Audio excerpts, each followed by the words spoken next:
চলমান উত্তেজনার মধ্যেই ভারতের মণিপুর রাজ্যকে ঘিরে শুরু হয়েছে নতুন অস্থিরতা। সেভেন সিস্টার্সের অন্যতম এই রাজ্যটিতে স্বাধীনতার ঘোষণা দেয়া হয়েছে এমন দাবি ছড়িয়ে পড়েছে সামাজিক মাধ্যমে, যেখানে দেখা যাচ্ছে অঞ্চলটির নেতারা ভারতের আগ্রাসন থেকে মণিপুরকে স্বাধীন ঘোষণা করছেন, সেনাবাহিনীর সহিংসতার বিরুদ্ধে ডাক দিচ্ছেন ভারত থেকে বিচ্ছিন্ন হওয়ার।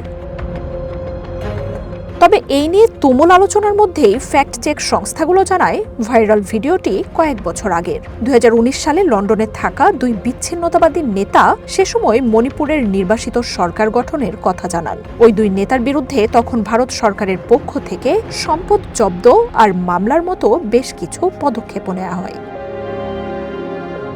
এখন পর্যন্ত এ বিষয়ে ভারতের শীর্ষস্থানীয় ও বিশ্বাসযোগ্য গণমাধ্যমগুলোতে কোনো তথ্য আসেনি। মণিপুরের স্বাধীনতা ঘোষণার দাবিতে ছড়িয়ে পড়া ভিডিওটিকে বিভ্রান্তিকর বলে জানাচ্ছে ফ্যাক্ট চেকাররা।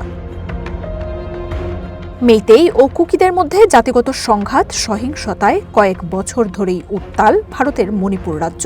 2023 সালে শুরু হওয়া সহিংসতায় 250-র বেশি মানুষের মৃত্যু এবং 60,000-এর বেশি বাসিন্দা উদ্বাস্তু হয়েছেন। পরিস্থিতি নিয়ন্ত্রণে গত বছরের ফেব্রুয়ারিতে অঞ্চলটিতে রাষ্ট্রপতির শাসন জারি করলেও পরিস্থিতির উন্নতি হয়নি।